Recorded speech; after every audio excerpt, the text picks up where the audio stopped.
An Ember in the Ashes is a fantasy title. It's the start of a series, so it's the first book. And it is duly narrated by two characters named Elias and Laia. And they live in a world that is ruled by the Martial Empire.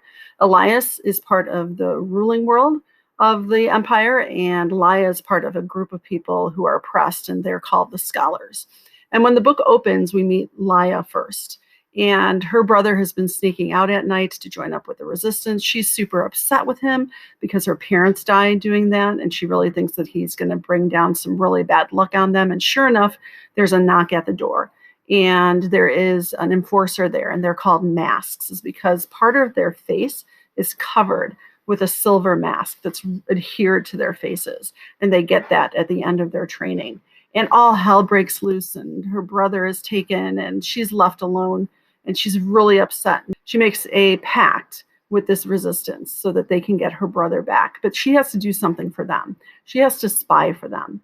And she has to spy in this elite military academy where these masks are trained. And that's where her path crosses with Elias, because Elias is just about to graduate from this brutal academy where half of his classmates have died in the training over a course of like a decade. And he's starting to like really question what's going on in this empire because he knows there's a lot of secrets. Elias is starting to have some real doubts. He's been gifted this mask, and every time he puts it on, it digs into his face, and there's something about it that just creeps him out, and he can't do it. So when he's alone in his room, he takes it off. He's the only kid where the mask hasn't melded with his face. And as these two stories kind of play out and they start to converge, we start to realize that there's some really interesting things happening politically, a lot of secrets that people are keeping.